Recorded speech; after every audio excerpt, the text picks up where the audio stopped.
اسرائیل کا ایران پر مہلک وار، مشرق وسطی میں نئی جنگ چھڑ گئی۔ ایران کی جوہری تنصیبات، فوجی اہداف اور فوجی قیادت کی رہائش گاہوں سمیت 8 مقامات کو نشانہ بنایا گیا۔ اسرائیلی حملے میں ایرانی آرمی چیف جنرل باقری، پاسداران انقلاب کے commander in chief general Salami, aerospace force کے سربراہ امیر علی حاجی زادہ سمیت اعلیٰ قیادت شہید، ڈاکٹر فریدون عباسی اور ڈاکٹر تہرانچی سمیت 6 ایٹمی سائنسدانوں کی شہادت، لیفٹیننٹ جنرل قرنی، سیاد شیرازی سمیت دیگر شامل۔ چند ہی گھنٹوں بعد 13 تبریز، شیراز اور ہمدان میں بھی حملوں کی تصدیق۔ اسرائیلی حملوں میں اب تک 78 افراد شہید، 329 زخمی۔ ایران پر حملے میں 200 جنگی طیارے استعمال ہوئے۔ حملے سے پہلے ایران کے فضائی دفاعی نظام کو غیر مؤثر کر دیا گیا۔ اسرائیلی خفیہ ایجنسی نے ایران کے اندر خفیہ بیس بنا کر ڈرون سے ایرانی میزائل سسٹمز کو گائیڈڈ ہتھیاروں سے نشانہ بنایا۔ اسرائیلی میڈیا کا دعویٰ، ایران میں آپریشنز کی ویڈیوز بھی جاری کر دی۔ اسرائیلی میڈیا کے مطابق خفیہ آپریشن کے لیے ہتھیاروں سے لیس گاڑیوں اور ایجنٹس کو ایران اسمگل کیا گیا تھا۔ ایران نے اعلیٰ عسکری اور قیادت کی شہادت کے بعد نئی قیادت میدان میں اتار دی۔ جنرل باقری کی جگہ major general Abdolrahim Mousavi army chief مقرر، بریگیڈیئر جنرل محمد پاکپور پاسداران انقلاب کے سربراہ جنرل حسین سلامی کی جانب۔ ایران کا اسرائیل پر ڈرونز سے حملہ، اسرائیل پر 100 ڈرونز داغ دیے۔ اسرائیلی وزارت دفاع نے ایران کے حملے کی تصدیق کر دی۔ ایرانی سپریم لیڈر کا رد عمل سامنے آ گیا۔ سید علی خامنہئی نے کہا کہ صہیونی ریاست نے ہماری سرزمین کے خلاف گھناؤنا کام انجام دیا، اسرائیل کا انجام بہت برا ہوگا، سائنسدانوں کے جانشین ان کے مشن کو جاری رکھیں گے۔ ایرانی وزارت خارجہ نے کہا کہ ایران جوابی حملے کا حق رکھتا ہے، اسرائیل نے بین الاقوامی قوانین کی خلاف ورزی کی۔ ایرانی صدر کا اسرائیلی حملوں کا سخت جواب دینے کا اعلان۔ ایرانی صدر مسعود پزشکیان نے کہا کہ دشمن اپنے احمقانہ اقدام پر پچھتائے گا۔ واضح کیا، حملے نے دنیا پر ثابت کر دیا کہ صہیونی ریاست جارحیت پسند ہے۔ ایران کے عوام سے اتحاد، یکجہتی اور ہمدردی کو برقرار رکھنے کی اپیل بھی کی۔ ایران کے فضائی حملوں پر جوابی کارروائی کی دھمکی، اسرائیلی وزیراعظم نتن یاہو ملک سے فرار۔ نتن یاہو کے سرکاری طیارے ونگ آف زائن نے بن گورین ایئرپورٹ سے اڑان بھری۔ اسرائیل کے تمام اسپتالوں میں ایمرجنسی نافذ، اسرائیلی شہریوں کو بام شیلٹرز اور بنکرز کے قریب رہنے کا مشورہ۔ نتن یاہو کا جنگ طویل ہونے کا اندیہ، کہا اسرائیل کی تاریخ کے فیصلہ کن موڑ پر ہیں۔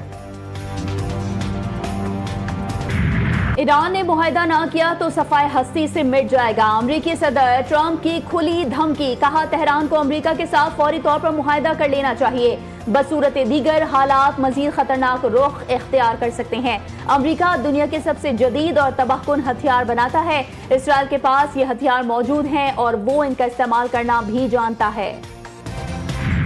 ٹرمپ نے ایران پر اسرائیلی حملے کو سراہا، امریکی صحافی کا دعویٰ۔ جوناتھن کرل نے سوشل میڈیا پر بیان میں لکھا، امریکی صدر سے بات ہوئی تو ان کا کہنا تھا کہ حملہ بہت اچھا رہا، ہم نے انہیں ایک موقع دیا اور انہوں نے فائدہ نہیں اٹھایا، انہیں سخت مار لگی ہے۔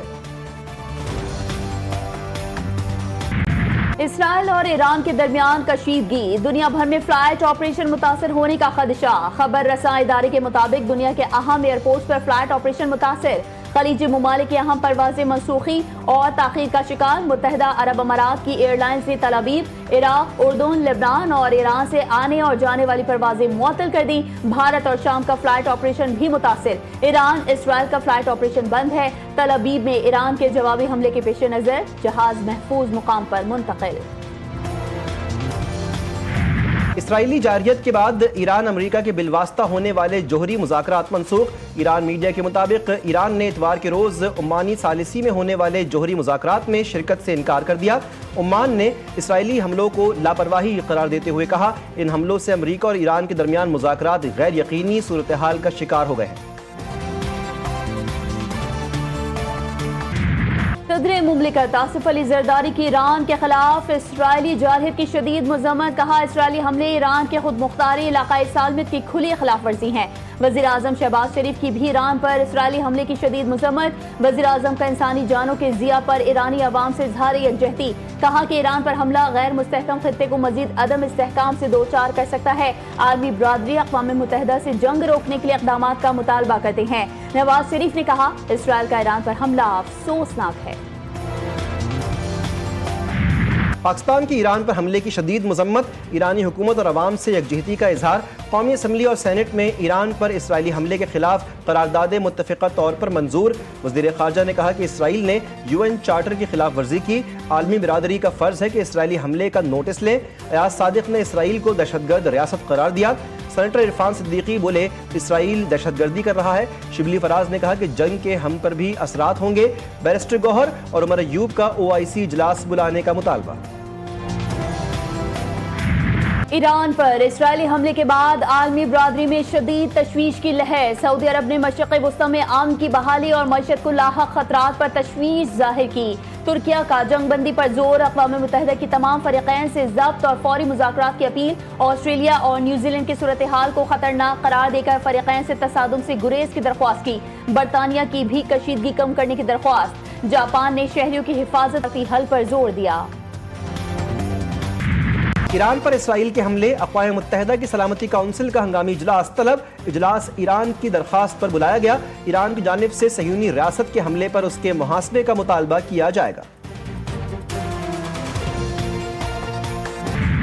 جمہوریہ ایران پر حملہ کیا ہے، یہ کھلی جارحیت دہشت گردی ہے اور تمام تر بین الاقوامی قوانین کی خلاف ورزی ہے۔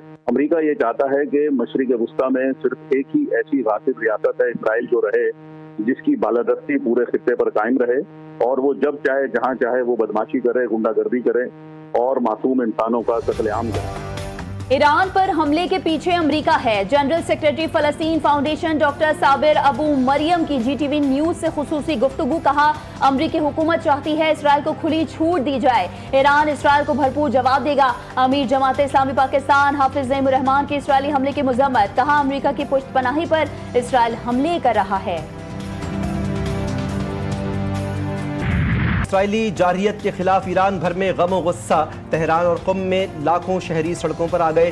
مشہد میں روضہ امام رضا علیہ السلام پر بھی ہزاروں شہریوں کا احتجاج۔ اسرائیل کے خلاف سخت رد عمل کا مطالبہ۔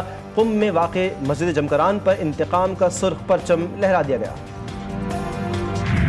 صہیونی ظلم کی ایک اور شرمناک مثال۔ کرونا کے بعد پہلی بار مسجد اقصی کے تمام دروازے بند۔ اسرائیلی افواج نے مقدس مقام کو نمازیوں سے زبردستی خالی کرا لیا۔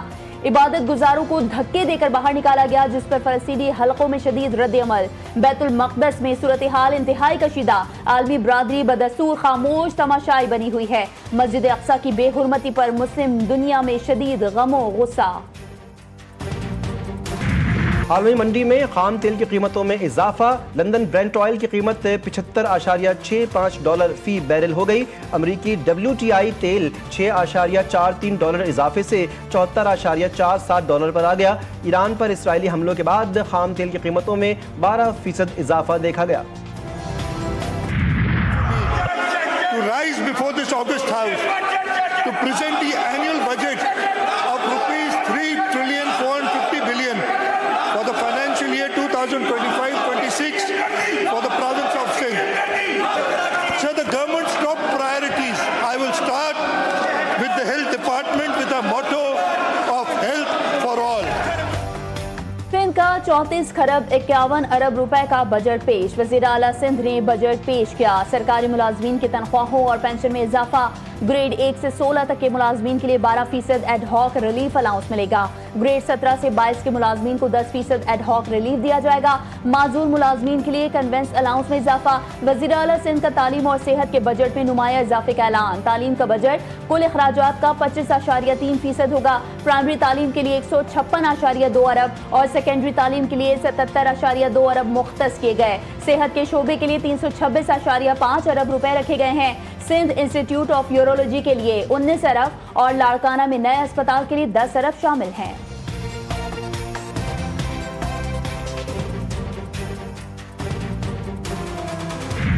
$1 billion already disbursed as compensation. Police station empowerment infrastructure, 31 police stations launched, 3.7 billion devolved directly to police stations.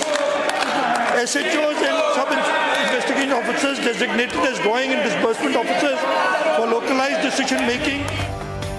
وزیر اعلیٰ سندھ کا بجٹ تقریر کے دوران اپوزیشن کا احتجاج، اپوزیشن اراکین کا ایوان میں شور شرابہ، ایوان مچھلی بازار بن گیا۔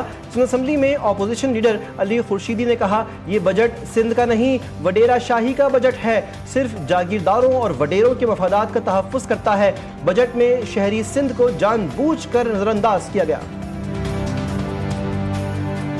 پچھلے 17 سالوں سے جس جماعت کی ان انٹرپٹڈ حکومت موجود ہے، اس جماعت نے اس بجٹ میں بھی شہر کراچی، حیدرآباد، یہ وہ امپورٹنٹ شہر ہیں، ان کی جعلی عددی اکثریت کی بنیاد پر یہ بجٹ بالکل اسی طرح پیش کیا ہے جس طرح سے پچھلے 17 سالوں سے یہ پیپلز پارٹی کے حکمران اس صوبے پر بجٹ مسلط کیے جا رہے ہیں۔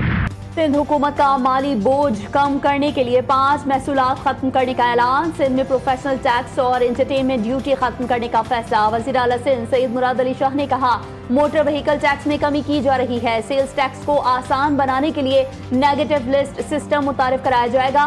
وکلا، صحافیوں اور اقلیتوں کے لیے فلاحی ترقیاتی اقدامات کی مد میں خصوصی گرانٹس بھی فراہم کی جائیں گی۔ آئندہ مالی سال کے بجٹ میں زرعی اصلاحات پر خصوصی توجہ دی جائے گی۔ 2 لاکھ سے زائد کسانوں کو سبسڈی، جدید مشینری کے لیے بے نظیر ہاری کارڈ کا اجرا کیا جا رہا ہے۔ احتجاج جمہوریت میں سب کا حق ہوتا ہے، لیکن جس طریقے سے میں سمجھتا ہوں کہ باتیں کی گئیں اسمبلی کے فلور پہ، اس میں نان سیریسنیس نظر آئی، کیونکہ متحدہ قومی موومنٹ جو کہ ویسے حقیقت میں میٹر نہیں کرتی، میں سمجھتا ہوں ان کی پالیٹکس بھی سب کے سامنے ہے۔ بلدیات کی الیکشنز میں جس طریقے سے متحدہ الیکشن سے بھاگتی رہی ہے، اور وہ بھاگتی اسی لیے رہی ہے کہ ان کو پتہ ہے کہ ان کے ماسز میں ان کی کوئی سپورٹ نہیں ہے۔ وزیر اعلیٰ سندھ نے صوبے کا آج تاریخی بجٹ پیش کیا۔ سندھ حکومت نے بجٹ میں عوام کو مکمل ریلیف دینے کی کوشش کی۔ احتجاج اپوزیشن کا جمہوری حق ہے۔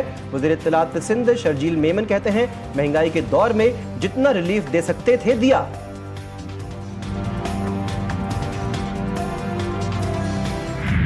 خیبر پختونخوا کا 2119 ارب روپے کا بجٹ پیش۔ صوبائی وزیر خزانہ آفتاب عالم نے بجٹ پیش کیا۔ سالانہ ترقیاتی پروگرام کے لیے 547 ارب روپے رکھنے کی تجویز۔ سرکاری ملازمین کی تنخواہوں میں 10%، پینشن میں 7% اضافے اور کم سے کم اجرت 36,000 سے بڑھا کر 40,000 روپے کرنے کی تجویز ہے۔ بجٹ میں سالانہ کل اخراجات کا تخمینہ 1962 ارب روپے ہے۔ بجٹ 157 ارب روپے سرپلس رکھا گیا ہے۔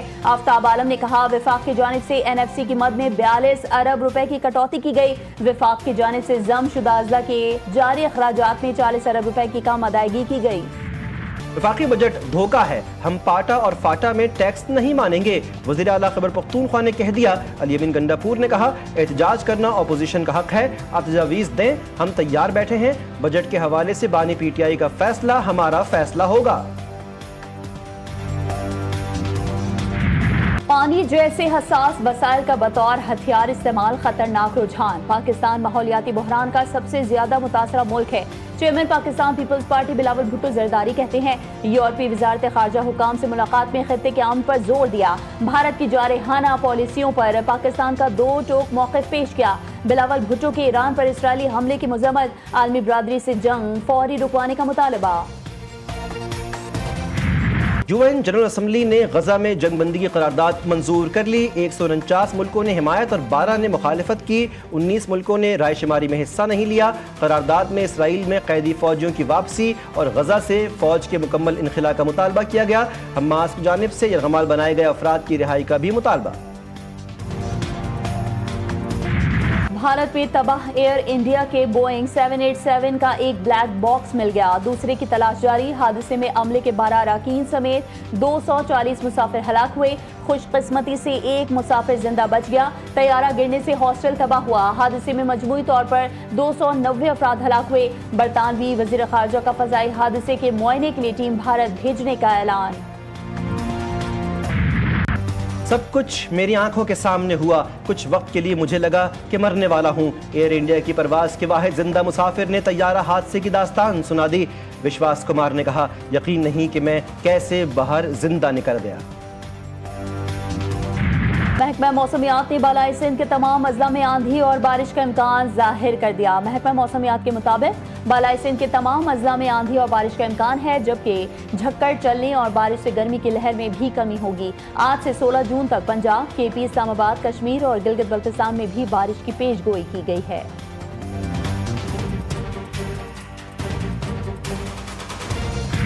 اور لارڈز میں آسٹریلیا اور جنوبی افریقہ کے درمیان ورلڈ ٹیسٹ چیمپئن شپ فائنل سنسنی خیز مرحلے میں داخل۔ آسٹریلوی ٹیم اپنی دوسری اننگز میں 207 رنز بنا کر آؤٹ۔